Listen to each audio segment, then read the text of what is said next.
Hablábamos de Simone de Beauvoir, que dice 1949 en El segundo sexo. ¿Qué pasa? Que esto se perpetúa. Hace siglos y siglos que las mujeres vivimos en una situación desventajosa, que la sociedad sigue privilegiando al varón. En la sociedad vivimos en un mundo androcéntrico donde todo se explica, el hombre es la medida de todas las cosas, ostenta todos los lugares de poder. Entonces, vamos a ver un poco las feministas. Yo cuando empecé periodismo y empecé a reunirme con mis compañeras, porque nos pasaban cosas en los lugares de trabajo que tenían que ver con reclamos salariales, ganábamos la mitad que nuestros compañeros varones y trabajábamos el doble, o queríamos meter determinados temas y no éramos escuchadas. Nuestra palabra no tenía valor en las reuniones de redacción mayormente pobladas de varones, con jefes varones. Entonces nos empezamos a juntar. No éramos feministas, para nada, ni queríamos serlo. Para nosotras, nuestras madres habían sido feministas, nosotras no. Nuestras maestras eran feministas, Dora Barrancos, Diana Mafía, etc.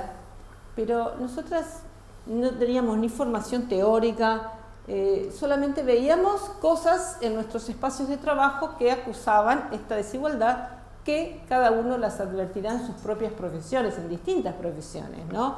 El jefe es varón, te imponen horarios que se contraponen totalmente con la vida, digamos, el desarrollo, por ejemplo, de la vida en familia, digamos, redacciones que salías a las 3 de la mañana, por ejemplo, tenías que dejar a tus hijos e hijas, digamos, tu sueldo era entero a pagar a alguien que te sustituía en tu casa, un intercambio de dinero, etc.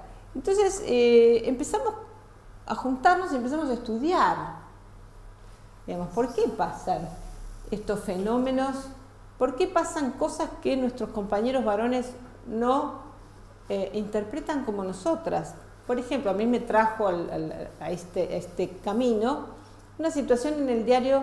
Yo trabajaba en un diario, en la sección Nacionales, editora de la sección Nacionales, y llega a mi escritorio un día una carta de una religiosa de Loncopué, provincia de Neuquén, que me cuenta, no me contaba a mí, que cuenta que había habido un juicio en Zapala en el que habían liberado al violador de 2 niñas, una de 8 años y una de 5. Digo, ¿y por qué me llega a mi escritorio esto, si hay 7 agencias que lo tenían que receptar antes que yo? La agencia de Loncopué, la agencia de Zapala, la agencia de Neuquén, el jefe de policiales, en todo caso, porque eran temas que iban por policiales o judiciales. Cuestiones que había rebotado 7 escritorios este caso. Y alguien pensó, bueno, Susana, que era la única mujer a la noche en la redacción, capaz que se interesa en este tema. Voy al juicio, leo el juicio y era una aberración jurídica todo lo que estaba leyendo y no lo podía creer. Y no podía creer que eso no se haya tomado. Efectivamente, el violador era el patrón de la estancia donde los papás de estas 2 nenitas trabajaban. Me comunico con el hospital, con la psicóloga que las había atendido, con la madre, con la religiosa, y me había dado cuenta rápidamente que había sido un fallo que decimos machista y que había liberado el juez a su amigo, el empresario, el estanciero, ¿sí? Pero yo que me pregunté, digo, ¿cómo puede ser que esto mis compañeros no lo hayan visto y no hayan hecho nada? ¿Sí? Finalmente tomo el caso y logramos que el fiscal dé marcha atrás con ese juicio, se hace otro juicio y se condena, ¿no? Y esto a mí me cambió totalmente la mirada, ¿sí? O por lo menos mi compromiso con estos temas, que no los tenía, y empecé a tenerlos desde entonces. Y empezamos a trabajar con compañeras y empezamos a estudiar. Y una de las cosas que estudiamos es, bueno, a ver, ¿cuándo empieza esta lucha que hoy conocemos como la lucha del feminismo, de la que no sabemos todos, seguimos estudiando? Y fuimos hasta la Revolución Francesa. ¿Por qué se elige la Revolución Francesa? Es la primera vez en la historia en que hay mujeres que empiezan no a luchar de manera aislada, sino que luchan ya en grupos, ¿sí?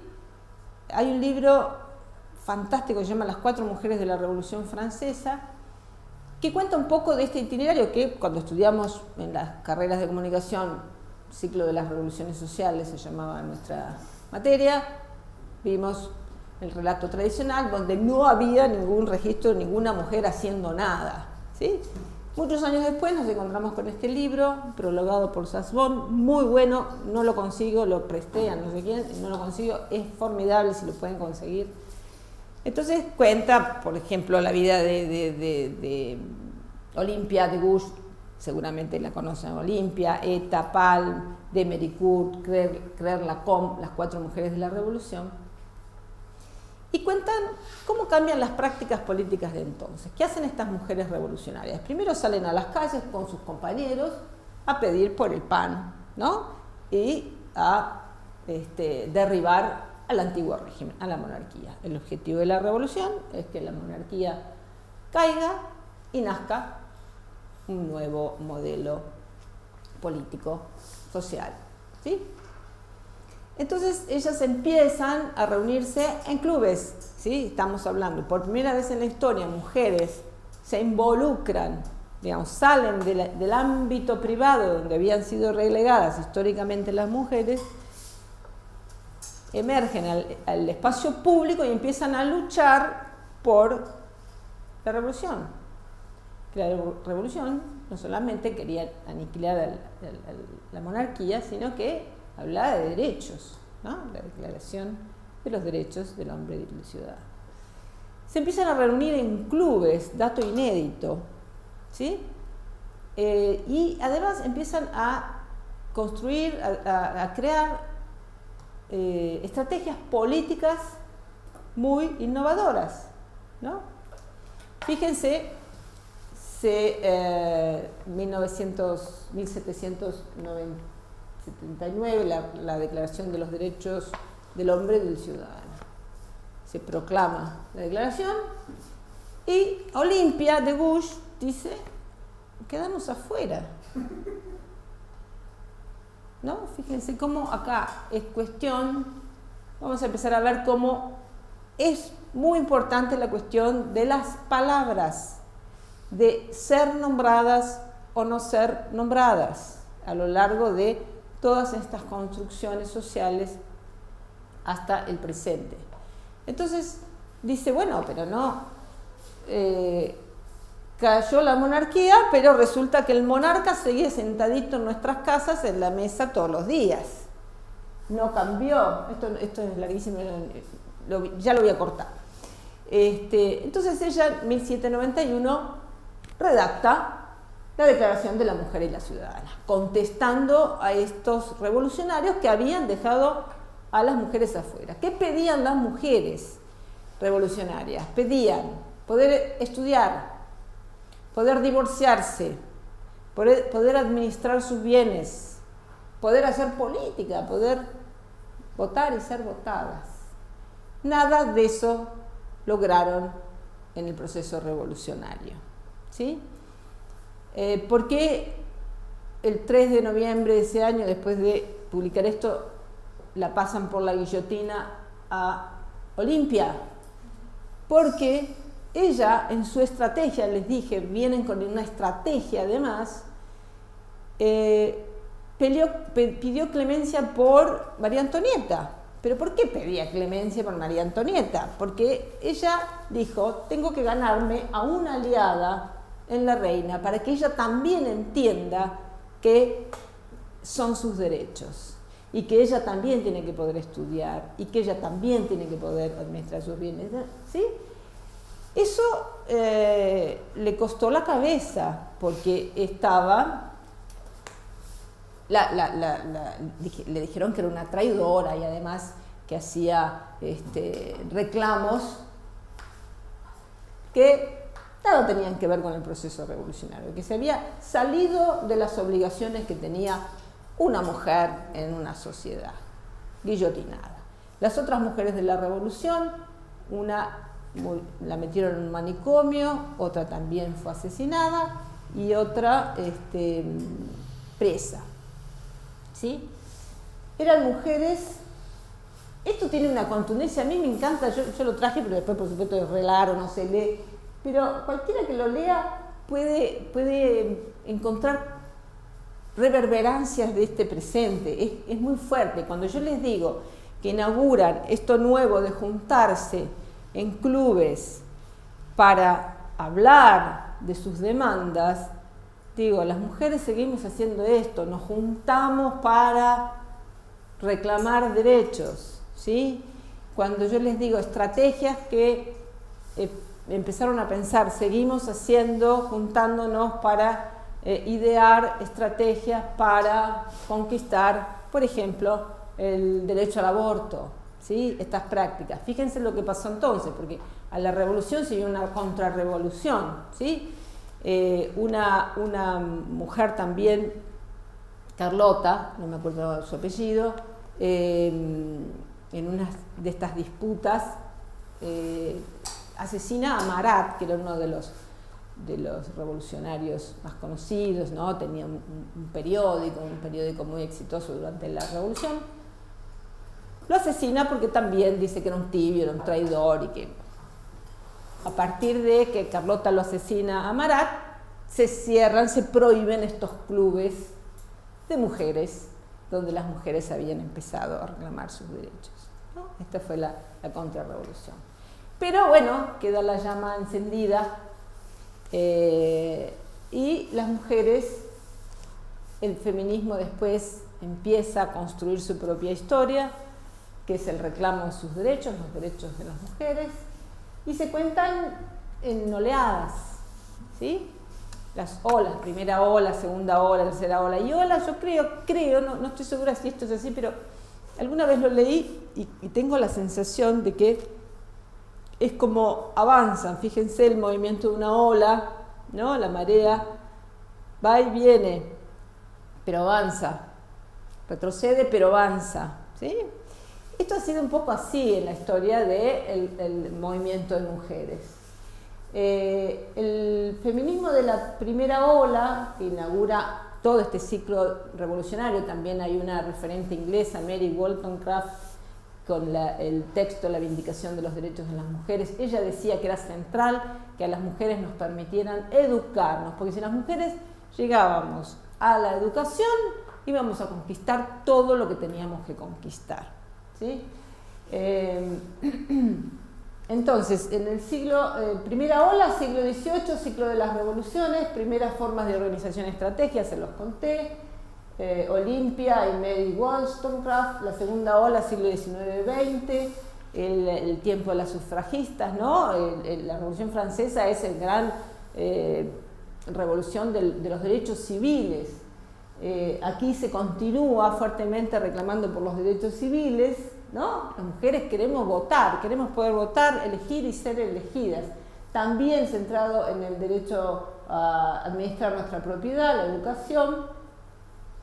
Y bueno, ahí hay algunos momentos o documentos importantes, como los de Flora Tristán, la emancipación de la mujer, la convención de Seneca Falls, que es la primera convención por los derechos de la mujer norteamericana, ¿no? Anarquistas, el movimiento anarquista tiene entre sus mujeres, creo que las que mayor han sostenido esta llama de las revolucionarias de Francia y de Inglaterra, las socialistas, las anarquistas. Bueno, acá en Argentina, Virginia Volten, que hizo el periódico femenino de Latinoamérica, Emma Goldman, Si no me dejan bailar, no me interesa tu revolución, también Alejandra Kollontai, son anarquistas comunistas muy interesantes que toman estas demandas que vienen desde las primeras revolucionarias. La tercera ola, siglo XX, bueno, es lo que más conocemos, tiene más que ver con, bueno, derechos civiles y políticos, derechos económicos, sociales y culturales. Ya hay dos tipos de derechos que se reclaman.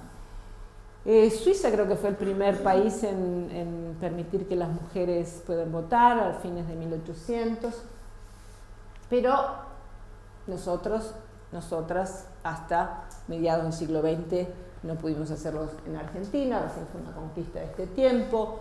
El tema de la píldora, ¿sí? También fue un momento absolutamente revolucionario que puso en agenda fuertemente el tema de derechos sexuales y derechos reproductivos como derechos humanos de las mujeres, y como fundamental el control de la natalidad. Esto lo vamos a ver también Simone de Beauvoir. Ella decía que las mujeres solamente íbamos a poder derribar este sistema de opresión que era el patriarcado si podíamos emanciparnos, ¿sí? Si podíamos transformar nuestra propia cultura, que consistía en tomar conciencia y tener un proyecto personal. Ese proyecto me permitía la trascendencia, dice Simone de Beauvoir, ¿no? Porque hasta entonces, viviendo en la vida cerrada de la casa, era inmanente un proyecto, pero un proyecto personal nos permitía no solamente la trascendencia, sino la independencia, ¿no? Ya no estar sujetas a un varón que decidiera, que administrara, que gobernara nuestra existencia. Entonces, todas estas cosas siglo XX. Aparece el feminismo de la igualdad, el feminismo de la diferencia, y el planteo de la cultura como central, ¿no? Aquí es absolutamente contundente. Empiezan todos los estudios de la mujer, la teoría de género como desarrollo teórico en la academia, que empiezan a construir estos conceptos teóricos que hoy utilizamos mucho más familiarmente, y que ponen en un lugar central a la transformación cultural. Simone de Beauvoir dice, no solamente alcanzan las leyes, y esto lo estamos sosteniendo nosotras, queremos gozar de estos derechos, pero resulta que no podemos. Hay que hacer una transformación cultural, no solamente legal. Y la cuarta ola en curso, digamos, Diana Maffia, filósofa, feminista, maestra, también dice, estamos en un momento crucial de cambio de paradigmas, ¿no? Empezamos a hablar de una cuarta ola que tiene otras características, que son la superación de los esencialismos, esto de qué es ser mujer. Hay un modo de ser mujer, hay un modo de ser varón. Bueno, acá entra todo el capítulo de las diversidades. Nuestros hijos nos hablan hoy de nuevos conceptos, no solamente nuestros hijos, hijas, hijes, nos hablan en otros términos, sino que hablan de otros modos de relación. Cuando hablan de pansexualismo, ¿no? Chicos de la edad de mi hijo que tiene 15 me dicen, sí, fulano es pansexual, y nosotras tenemos que ir a buscar en secreto el diccionario en qué consiste exactamente, porque no teníamos registro. Fíjense, una generación de chicas y chicos y chiques que nacieron con ley de identidad de género, con matrimonio igualitario, vienen con otro formateo, digamos, con una libertad mucho mayor a la que conocimos nosotros en relación a nuestros cuerpos y sexualidades. Así que ahí vamos, por la cuarta ola, que, bueno, lo de ayer fue como tardío. Ayer conquistamos una media sanción del derecho al aborto, que fue una reivindicación del siglo XX, que aquí quedó demorado, ¿no? Sigamos con el tema de las palabras. Decíamos que una manera de ir tras las huellas de esa construcción del discurso y sostenimiento de un discurso hegemónico patriarcal tiene que ver con ir tras las huellas del lenguaje. Y acá, fíjense, hacemos un salto, veníamos de la Revolución Francesa, las sufragistas, las reivindicaciones del feminismo del siglo XX. Llegamos a 1945, fin de la Segunda Guerra Mundial. Ustedes saben que murieron 60 millones de personas, ocurrieron violaciones sistemáticas y horrendas de derechos humanos como fue el Holocausto, las bombas atómicas. Digamos, la humanidad llegó a un punto de conciencia de la capacidad de exterminio, ¿no?, de autodestrucción, que se advirtió como una amenaza real. Dijimos, bueno, paremos. Al conocer los efectos de la bomba atómica, dijimos, los países dijeron, bueno, paremos porque nos podemos autodestruir. Entonces empezaron a conformar un grupo que terminó con la Declaración de los Derechos Humanos, con el fin de poner un freno a esto. Por lo menos, fíjense, la Declaración de los Derechos Humanos es una declaración de una voluntad, es una expresión de deseos, ¿sí?, pero que reúne por primera vez una gran cantidad de países y se ponen de acuerdo a respetar derechos humanos elementales, ¿no? El artículo 1, todas las personas nacemos libres, iguales en dignidad y en derechos. Estamos recorriendo el concepto de igualdad, fíjense. Pero acá otra vez la palabra, ¿se acuerdan de Olimpia, que hablaba de, bueno, nos dejaron afuera de la revolución, era una declaración de los derechos del hombre y ciudadano para el hombre blanco, propietario, ¿sí?, quedaba afuera las mujeres, los esclavos, los negros, los judíos, no solamente quedaron afuera las mujeres. Entonces, ¿aquí qué pasa? Fíjense, Bodil Wenstrup, durante la redacción de la Declaración Universal de los Derechos Humanos, trató de influenciar para que se incluyera en el título otra palabra, humanas. Hubo un debate entre ella y Eleanor Roosevelt, en ese momento presidenta de la Comisión de Derechos Humanos, quien consideraba que la declaración debía tener un lenguaje neutral, inclusivo, y que no era conveniente hablar de derechos humanos y de humanas. La historia finalmente le dio la razón a Bodil, era necesario nombrarlas. Tengo una pregunta. ¿En inglés no es la misma palabra, humans? Pregunto, O sea, ¿cómo es en inglés? Porque la declaración, el idioma es en inglés, ¿no? Pregunto. Sí, pero el hecho de ella decía... Men and men. Sí, ella decía que había que nombrar varones y mujeres. Decir men and woman. Sí, acá esto. Lo humanas es mío. Por eso era una curiosidad. Sí. Tenía que nombrarlas, ¿no? Y dice que le dio la razón la historia porque la neutralidad de la ley no fue efectiva porque finalmente fue aplicada en sociedades donde la realidad no era neutral, sino que acusaba una pronunciada discriminación hacia las mujeres. Y esto lo vamos a ver claramente en lo que viene después. Decíamos que la Declaración de los Derechos Humanos es una expresión de deseos de estos estados, es decir, poner fin a la autodestrucción, es decir, bueno, paremos, tenemos que llegar a acuerdos básicos para no seguirnos acribillando y no terminar con la especie humana. Pero había que hacer operativo esto, digamos, no alcanzaba solamente con una expresión de deseos. Había que hacer operativos, y esto va a venir del lado de los pactos, convenciones y tratados que van a seguir al Sistema Internacional de los Derechos Humanos. Y otra lección, esto de el nombrar, es importante el nombrar, ¿sí? ¿Cuáles fueron las dos situaciones que siguieron a la Declaración de los Derechos Humanos que venían a acusar que, a pesar de esta expresión de deseos, seguía habiendo violación sistemática de derechos humanos?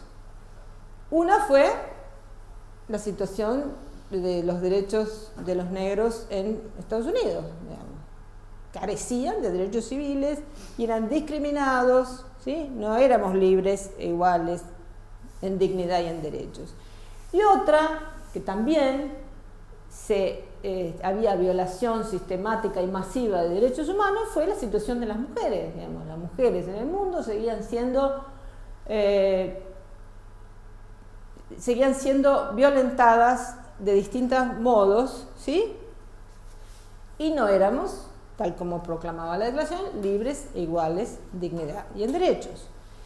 Entonces empezó la construcción de un pacto que empezara a obligar a los estados a procurar esa igualdad y no discriminación. Los dos principios básicos de los derechos humanos son igualdad y no discriminación.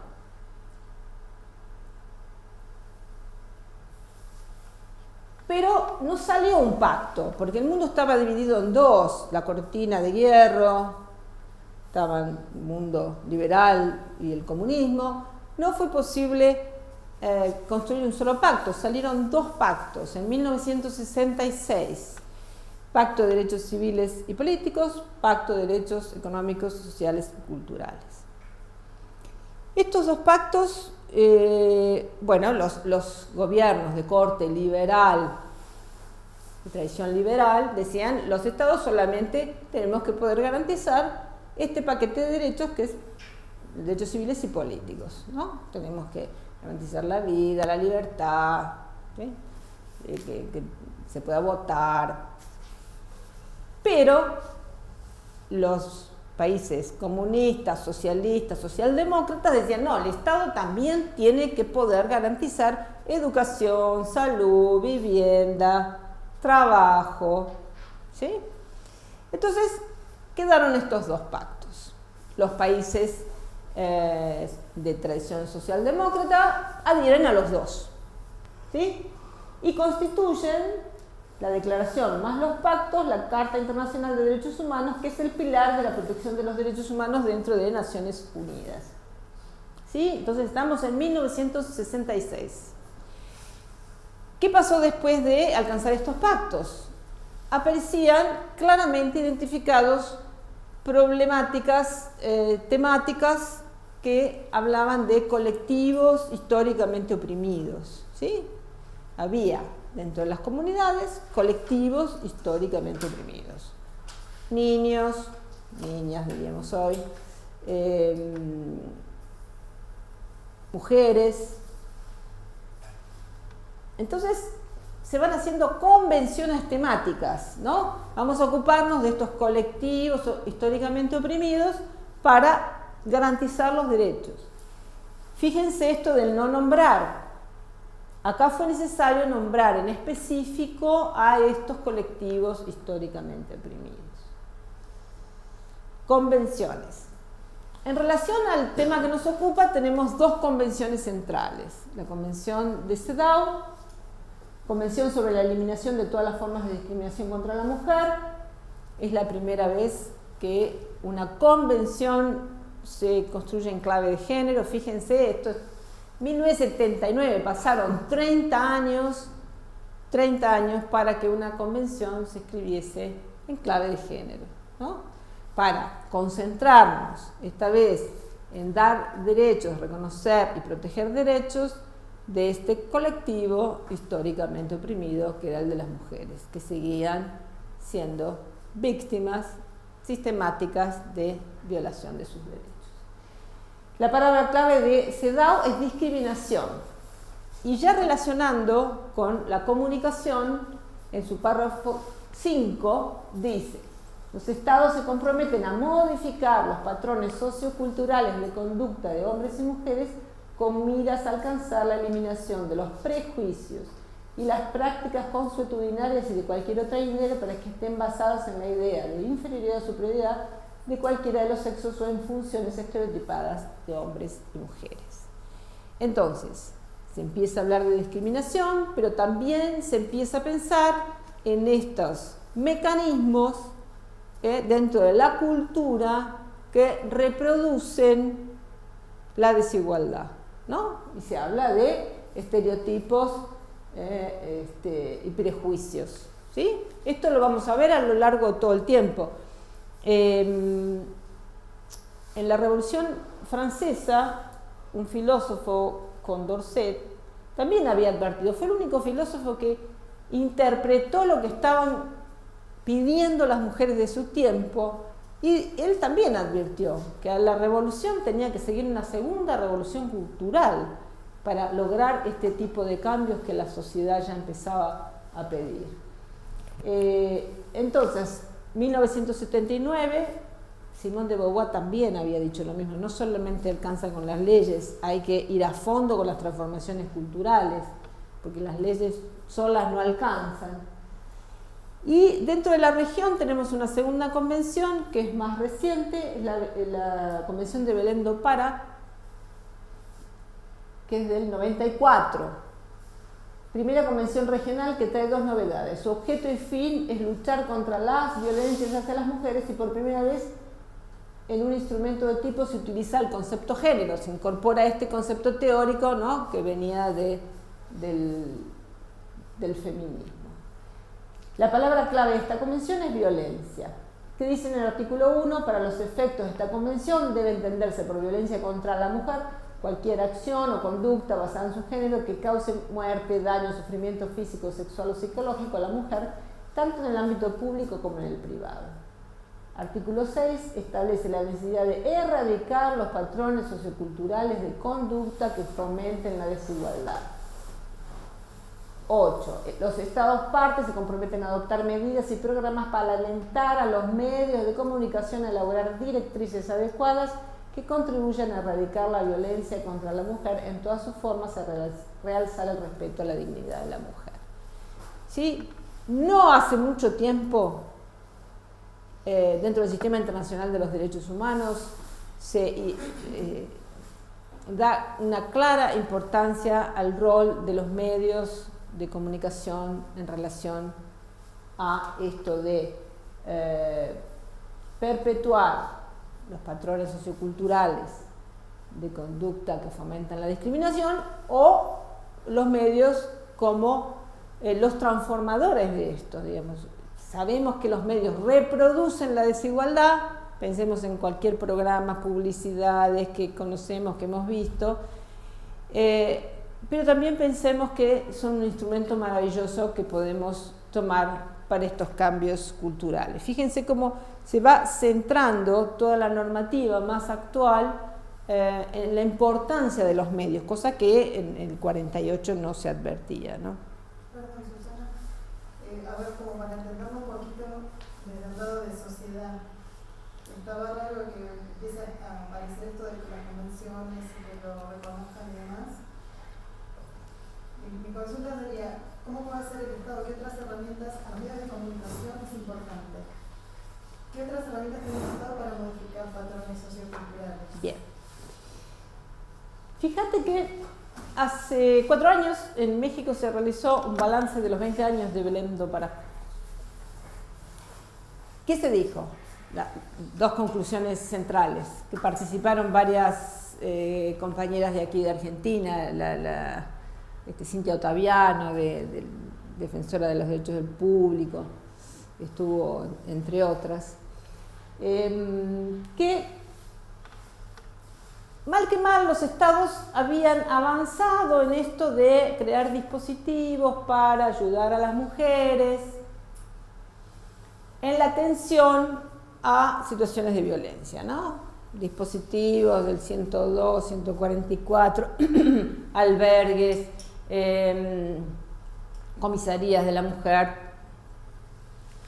pero sí se alertó a los estados de que en la prevención no se había avanzado, digamos.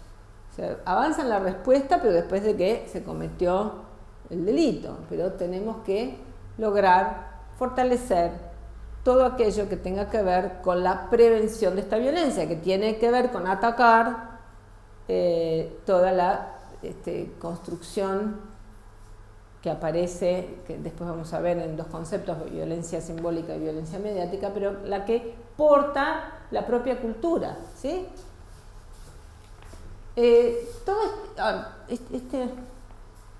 Bueno, las características de los derechos humanos habíamos dicho que tienen los principios básicos de los derechos humanos, igualdad y no discriminación. Pero también en 1993, Conferencia Internacional de Viena, se establece que, fundamental esta conferencia, hay una serie de conferencias que se van dando a lo largo de los años que van ajustando esta normativa, lo mismo que las recomendaciones que se dan en relación a determinados temas. En la Conferencia de Viena, por primera vez se dice que se considera, se reconoce que las violencias hacia las mujeres son violaciones a derechos humanos. Esto es muy importante. Y por el otro, se dice, ¿se acuerdan que yo les dije que había dos pactos? Pactos de derechos civiles y políticos, que son de cumplimiento inmediato para los estados, y pactos económicos, sociales y culturales, y ahora ambientales también, que son de cumplimiento progresivo para los estados. Los estados están dentro de, como tienen obligaciones contraídas en el cumplimiento de estos derechos, tienen que rendir cuentas. Cuando yo hablo de perspectiva de derechos, cuando yo asumo la perspectiva de los derechos, está la rendición de cuentas. Digamos, yo tengo que dar cuenta a la comunidad internacional, al sistema internacional de los derechos humanos, que tiene organismos de control, que voy avanzando, ¿sí? Cada 5 años, ¿sí?, el Estado hace un informe de los avances que cree que realizó, y hay informes sombra que son de organizaciones de la sociedad civil que dicen, ojo, el Estado te está diciendo que está haciendo esto y no está haciendo esto. Entonces se va viendo si el Estado avanza o no en el cumplimiento de estas obligaciones contraídas y cumplimiento, ¿no?, de derechos. Entonces, ¿qué pasa en Viena? Porque había una concepción de que había algunos derechos más importantes que otros, se hablaban de derechos de primera generación y de segunda generación, y que los civiles y políticos eran más importantes y que los otros no tanto, y se determinó que todos son importantes, que no hay uno más importante que otros, ¿no? Esto fue también fundamental. Entonces, las características de los derechos tienen que ver con esto, son universales, todos y todos los tenemos por el solo hecho de ser humanos. Son integrales e indivisibles, son un todo que no se puede dividir, todos los derechos son igualmente importantes, interdependientes, están relacionados unos con otros, no se afecta un derecho sin afectar los restantes. Por ejemplo, si yo no tengo trabajo, efectivamente estoy afectando a mi derecho a la salud, a la alimentación, a una vida cultural plena, etc. Y son intransferibles, ¿no? Yo no puedo renunciar a mis derechos humanos ni delegarlos. Yo no puedo renunciar a mis derechos de humana, de estos derechos que están consagrados.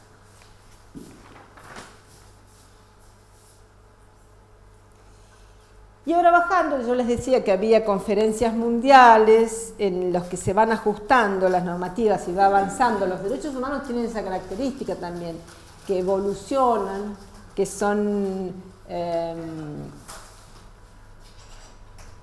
y esto es fantástico, digamos, como que, fíjense, ahora hay gente que estudia los derechos de los animales, ¿no? Como también incorporar dentro del sistema internacional de los derechos, empezar a pensar en los derechos, los de la solidaridad también se llaman, ¿no? O sea que se van mejorando, y piensen también algo que es interesante, que tuvimos que pasar 2000 años de historia para construir algo como lo que hoy reconocemos como Sistema Internacional de los Derechos Humanos, ¿no? Que implica no la cesión de soberanía de un Estado, sino la posibilidad de controlar, digamos, que hay un sistema internacional no solamente de derechos, sino también de justicia internacional.